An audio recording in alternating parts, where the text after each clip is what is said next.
अस्सलाम वालेकुम जी। उम्मीद आ तुसी सारे रब दी रहमत नाल ठीक ठाक होवोगे।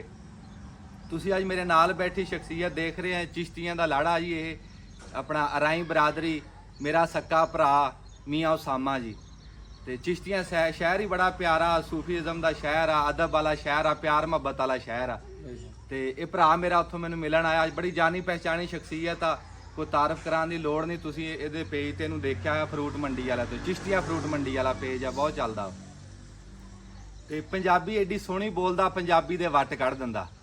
ते इन्हां नूं असीं दिंदे आ माइक। तुहानूं पता जिहड़ा बंदा बोली करदा होवे ना, आम बंदा जिन्ना दिहाड़ी दे विच बोलदा, बोली वाला सुबह टाइम घंटे 'ਚ ही उन्ना बोल लैंदा। ਇਹਦੀ प्रैक्टिस बथेरी आ।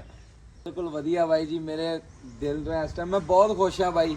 ਸਿੱਧੀਆਂ ਗੱਲਾਂ ਕਰਨੀਆਂ ਵਾ। ਮੈਂ ਆਇਆ ਬਾਈ, ਲੋਕੀ ਕਹਿੰਦੇ ਅਸੀਂ ਤੇਰੇ ਫੈਨ ਆ, ਤੇਰੇ ਮੂੰਹ 'ਚੋਂ ਫੁੱਲ ਗਿਰਦੇ ਆ, ਲੇਕਿਨ ਸਾਡਾ ਸਾਰਾ ਕ੍ਰੈਡਿਟ ਜਾਂਦਾ ਬਾਈ ਨੂੰ। ਸਾਡੇ ਵੱਡੇ ਭਰਾ ਦੇ ਮੂੰਹ 'ਚੋਂ ਫੁੱਲ ਗਿਰਦੇ ਆ। ਮੈਂ ਕਦੀ ਕਿਸੇ ਨੂੰ ਮਿਲਣ ਨਹੀਂ ਜਾਣਾ। ਅੱਗੇ ਮੇਰੇ ਪੇਜ ਤੇ ਵੀ ਕਈ ਦਫਾ ਮੈਂ ਦੱਸਿਆ ਵੀ ਆਪਾਂ ਕਿਸੇ ਕੋਲ ਨਹੀਂ ਜਾਣਾ, ਆਪਾਂ ਜਾਵਾਂਗੇ ਤੇ ਨਸਲੀ ਬੰਦਿਆਂ ਕੋਲ ਜਾਵਾਂਗੇ। ਤੇ ਵੀਰ ਜਿਹੜੇ ਆਪਣੇ ਸਕੇ ਜਿਨ੍ਹਾਂ ਨੂੰ ਦਿਲੋਂ ਭਰਾ ਮੰਨਦੇ ਆ, ਸਟਾਰ ਨਹੀਂ। ਅੱਲਾ ਪਾਕ ਨੇ ਮੇਰੇ ਵੀਰੇ ਨੂੰ ਬੜੀ ਇੱਜ਼ਤ ਦਿੱਤੀ ਆ, ਅਲਹਮਦੁਲਿਲਾ। ਤੇ ਇਹ ਮੇਰਾ ਵੱਡਾ ਭਰਾ ਵਾ।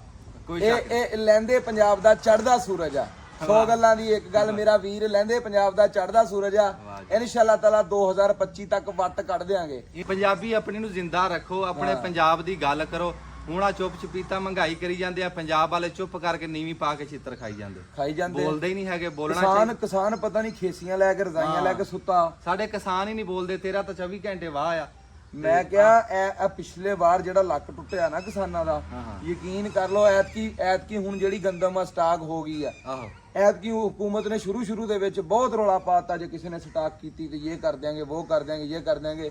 ਕਾਹਦੇ ਵਾਸਤੇ ਹੁਕੂਮਤ ਕਰ ਦੇਗੀ? ਪਿਛਲੇ ਸਾਲ ਲੋਕਾਂ ਨੇ ਮਤਲਬ ਕੀਤੀ, ਯਾਸ਼ੀ ਕੀਤੀ। ਜਿਨ੍ਹਾਂ ਨੇ ਜਿਹੜਾ ਪਿਸ ਗਿਆ, ਗਰੀਬੀ ਦੀ ਲਾਈਨ ਤੋਂ ਥੱਲੇ ਸੀ, ਉਹ ਵਿਚਾਰਾ ਪਿਸ ਗਿਆ। ਹੁਣ ਕਿਸਾਨ ਨੂੰ ਇੰਨੀ ਮਹਿੰਗਾਈ, ਇੰਨੀ ਯੂਰੀਆ ਇੰਨੀ ਮਹਿੰਗੀ ਲੱਗੀ ਆ, ਉਹਨੂੰ ਖਾਦ ਇੰਨੀ ਮਹਿੰਗੀ ਲੱਗੀ ਆ, ਮੁੱਲ ਉਹਨੇ ਪਾਣੀ ਲਾਇਆ, ਉਹ ਰੇਟ ਨਾ ਵਧਾਵੇ ਜਾਂ ਉਹਨੂੰ ਰੇਟ ਵਧਾ ਕੇ ਲੋ। ਆਪ ਚੱਕ ਲੈਣੀ 2200 ਤੇ ਇਹਨਾਂ ਨੇ, ਮੁੜ ਕੇ ਵੇਚਣੀ 5500 ਨੂੰ। ਹਾਂ, ਇਦਾਂ ਹੀ ਹੋਈ ਆ। ਇਹ ਕੰਮ ਹੀ ਹੋਇਆ। ਇਹਦੇ ਵਿੱਚ ਮਰ ਗਿਆ ਸਾਡਾ ਕਿਸਾਨ ਆਦਮੀ ਪੰਜਾਬ ਦਾ। ਪੂਰੇ ਪਾਕਿਸਤਾਨ ਦਾ ਜਿਹੜਾ ਰੋਸ਼ਨੀਆਂ ਦਾ ਬਲਬ ਜਗਦਾ ਹੋਇਆ, ਪੰਜਾਬ ਦੀ ਮਿੱਟੀ ਜਗਾਉਂਦੀ ਹੈ। ਇਸੇ ਤਰ੍ਹਾਂ ਤੁਸੀਂ ਅੱਲਾ ਦੀ ਕਰਨੀ ਦੇਖੋ ਵੀ ਆੜਤੀ ਆ ਕਿਸਾਨਾਂ ਦੀ ਗੱਲ ਕਰ ਰਿਹਾ। ਹਾਲਾਂਕਿ ਆੜਤੀ ਤੇ ਪਟਵਾਰੀ ਇਹ ਤਾਂ ਕਿਸਾਨਾਂ ਦੇ ਤੁਹਾਨੂੰ ਪਤਾ ਫਿਰ ਵੈਰੀ ਹੁੰਦੇ, ਪਰ ਫਿਰ ਵੀ ਇਹਦੀ ਮਿਹਰਬਾਨੀ ਹੈ ਵੀ ਇਹ ਕਿਸਾਨਾਂ ਦੀ ਚੰਗੀ ਸੋਚ ਰੱਖਦਾ। ਅਸੀਂ ਆਪ ਕਿਸਾਨ ਆ ਤੇ ਕਿਸਾਨਾਂ ਦੀ ਗੱਲ ਕਿਉਂ ਨਾ ਕਰੀਏ? ਸਾਨੂੰ ਪਤਾ ਵੇ ਰਾਤ ਨੂੰ ਪਾਣੀ ਲਾਉਣ ਜਾਣਾ ਜਿਸ ਕਿਸਾਨ ਨੇ, ਉਹਨੂੰ ਕਿੰਨੀਆਂ ਮਜਬੂਰੀਆਂ ਛੱਡ ਕੇ ਜਾਂਦਾ ਉਹ, ਕੀ ਕੁਛ ਉਹਨੂੰ ਸਹਿਣਾ ਪੈਂਦਾ, ਕਿੰਨੀਆਂ ਸੱਪਾਂ ਦੀਆਂ ਸਿਰੀਆਂ ਤੇ ਪੈਰ ਰੱਖ ਕੇ ਮਿੱਧ ਕੇ ਉਹ ਜਾ ਕੇ ਕਣਕਾਂ ਨੂੰ ਪਾਣੀ ਲਾਉਂਦਾ, ਨਰਮਿਆਂ ਨੂੰ ਪਾਣੀ ਲਾਉਂਦਾ। ਤੇ ਜਿਹੜੇ ਬਾਈ ਜੀ ਰੂਮ ਸਟਾਕ ਕਰਕੇ ਬਹਿ ਜਾਂਦੇ, ਉਹ ਕਹਿੰਦੇ ਵੀ ਸਾਰੀ ਮਿਹਨਤ ਹੀ ਸਾਡੀ ਆ। ਅਸੀਂ ਇਹ ਖਰੀਦ ਲਿਆ, ਅਸੀਂ ਪੈਦਾ ਹੀ ਅਸੀਂ ਕੀਤਾ, ਇਹਦਾ ਮਾਰਕੀਟ 'ਚ ਰੇਟ ਹੀ ਅਸੀਂ ਕੱਢਣਾ ਵਾ, ਅਸੀਂ ਪਿਓ ਲੱਗਦੇ ਆ ਫਸਲ ਦੇ। ਇਹ ਯਾਰ ਮੈਂ ਉਹੀ ਤਾਂ ਗੱਲ ਕਰਦਾ ਵੀ ਸਾਡੇ ਕਿਸਾਨਾਂ ਦੇ ਨਾ ਇਹਨਾਂ ਨੇ ਉਂਝ ਹੀ ਪੱਬਾਂ ਭਾਰ ਕਰਤਾ, ਹੇਠ ਪੈਰ ਪੂਰਾ ਲੱਗਣ ਨਹੀਂ ਦਿੱਤਾ। ਨਹੀਂ ਲੱਗਣ ਦਿੱਤਾ। ਅਸੀਂ ਕੀ ਆਪਣਾ ਹੱਕ ਮੰਗਣਾ? ਉਹ ਜਿੱਦਾਂ ਨਾ ਕੋਈ ਚੂਹਾ ਸੀਗਾ ਤੇ ਉਹ ਸ਼ਰਾਬ ਸ਼ੁਰੂ ਪੀਂਦਾ ਸੀ ਤੇ ਪਿਆ ਰਹਿੰਦਾ ਸੀ, ਉਹਨੂੰ ਚੂਹੀ ਕਹੇ ਵੀ ਜਾ ਕੇ ਤੂੰ ਕਮਾਈ ਕਰਿਆ ਕਰ, ਘਰ ਦੇ ਕੋਈ ਹਾਲਾਤ ਸਿੱਧੇ ਹੋਣ। ਅੱਛਾ। ਤੇ ਉਹ ਕਹਿੰਦਾ ਅੱਛਾ ਚੱਲ ਮੈਂ ਜਾਣਾ। ਉਹ ਉਦਾਂ ਹੀ ਡੋਲਦਾ ਬਾਹਰ ਨਿਕਲਿਆ ਤੇ ਬਾਹਰ ਨਾ ਖੁੱਡ ਦੇ ਬਾਹਰ ਹਾਥੀ ਬੈਠਾ। ਅੱਛਾ। ਤੇ ਉਹ ਵਾਪਸ ਅੰਦਰ ਆਇਆ ਤੇ ਉਹ ਆਪਕੇ ਆਪਣੀ ਘਰ ਦੀ ਨੂੰ ਕਹਿੰਦਾ ਲੈ ਤੇਰੇ ਰੋਜ਼ ਦਾ ਲਾਂਭਾ ਹੀ ਮੁਕਾ ਦੇਣਾ। ਹਾਥੀ ਬੈਠਾ ਬਾਹਰ ਆ ਕੇ ਮੇਰੀ ਪੂੰਛ ਹਾਥੀ ਦੀ ਪੂੰਛ ਨਾਲ ਬੰਨ ਦੇ, ਉਹਨੂੰ ਮੈਂ ਖਿੱਚ ਕੇ ਅੰਦਰ ਲਿਆਣਾ ਤੇ ਲੈ ਸਾਲ ਖਾਈ ਜਾਈ ਬੈਠ। ਉਹ ਕਹਿੰਦੀ ਠੀਕ ਆ। ਉਹ ਬਾਹਰ ਨਿਕਲੀ, ਉਹਨੇ ਉਹ ਚੂਹੇ ਦੀ ਪੂੰਛ ਨਾਲ ਹਾਥੀ ਦੀ ਪੂੰਛ ਨਾਲ ਬੰਨਤੀ। ਉਹ ਹਾਥੀ ਖੜਾ ਹੋ ਗਿਆ। ਉਹ ਹਾਥੀ ਹੁਣ ਪੂੰਛ ਨਾਲ ਉਹਨੂੰ ਨਾ ਹਵਾ ਚੜਾਈ ਫਿਰੇ। ਉਹ ਹੁਣ ਚੂਹੀ ਕਹਿੰਦੀ ਵੀ ਇਹਨੂੰ ਲੈ ਕੇ ਨਹੀਂ ਆਂਦਾ ਅੰਦਰ। ਉਹ ਕਹਿੰਦਾ ਲੈ ਕੇ ਤਾਂ ਆਵਾਂ ਜੇ ਪੈਰ ਹੇਠ ਲੱਗਣ ਤਾਂ। ਸਾਡੇ ਪੈਰ ਹੀ ਨਹੀਂ ਬਾਬਾ ਹੇਠ ਲੱਗਣ। ਹਾਂ, ਤੇ ਅਸੀਂ ਕੀ ਅਸੀਂ ਆਪਣਾ ਹੱਕ ਮੰਗੀਏ? ਸਾਨੂੰ ਤਾਂ 75 ਸਾਲ ਹੋ ਗਏ, ਸਾਡੇ ਤਾਂ ਪੈਰ ਹੀ ਨਹੀਂ ਹੇਠ ਲੱਗਣ ਦਿੱਤੇ, ਸਾਨੂੰ ਹਵਾ 'ਚ ਘੁਮਾਈ ਰੱਖਿਆ।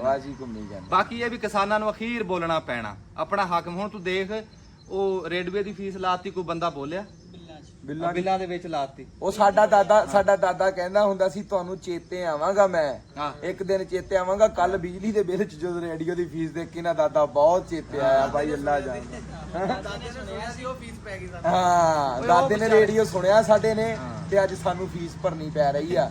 ਕਿਆ ਬਾਤ। ਨਹੀਂ, ਉਹ ਦਾਦੇ ਉਹ ਤਾਂ ਵਿਚਾਰੇ ਸੈਲਾਂ ਤੇ ਸੁਣਦੇ ਰਹੇ, ਉਹਨਾਂ ਨੇ ਤਾਂ ਉਦੋਂ ਲਾਈਟ ਲਾਈ ਨਹੀਂ। ਗੱਲ ਵੀ ਸੋਚਣ ਵਾਲੀ ਆ, ਗੱਲ ਵੀ ਸੋਚਣ ਵਾਲੀ ਆ ਬਾਈ। ਹੱਥ ਬੰਨ ਕੇ ਪੈਰ ਬੰਨ ਕੇ ਛਿੱਤਰ ਪੈ ਰਹੇ ਨੇ ਆਪਾਂ ਨੂੰ। ਤੇ ਮੈਂ ਕਹਿੰਦਾ ਬੋਲ ਇਹ ਨਾ ਦੇਖੋ ਵੀ ਹਕੂਮਤ ਕਿਹਦੀ ਆ। ਅਸੀਂ ਇਹ ਨਹੀਂ ਕਹਿੰਦੇ, ਅਸੀਂ ਇਹ ਸਾਰੇ ਇੱਕੋ ਜਿਹੇ ਆ। ਤੇ ਇਹ ਨਿਗਰਾਨ ਆ ਚਾਹੇ ਕੋਈ ਹਕੂਮਤ ਆ। ਜਿਹੜਾ ਮਹਿੰਗਾਈ ਕਰਦਾ ਉਹ ਕੋਈ ਗੱਲ ਕਰੋ, ਕੋਈ ਉਹਦੇ ਬੋਲੋ। ਗਾਲ ਪਾਓ ਭਾਈ। ਹਾਂ, ਹੋਰ ਹੱਲ ਕੋਈ ਨਹੀਂ। ਜਿਹੜੇ ਗੱਲ ਪਾਓ। ਤਕੜੇ ਆ ਉਹ ਬੋਲਦੇ ਨਹੀਂ ਹੈਗੇ ਉਹਨਾਂ ਨੇ ਕਾਹਤੋਂ ਬੋਲਿਆ? ਹੈ। ਤੇ ਇੱਥੇ ਗਰੀਬ ਬੰਦਾ ਜੋ ਕਮਾਉਂਦਾ ਉਹ ਬਿੱਲਾਂ ਦੇ ਰਾਹੀਂ ਜਾਈ ਜਾਂਦਾ।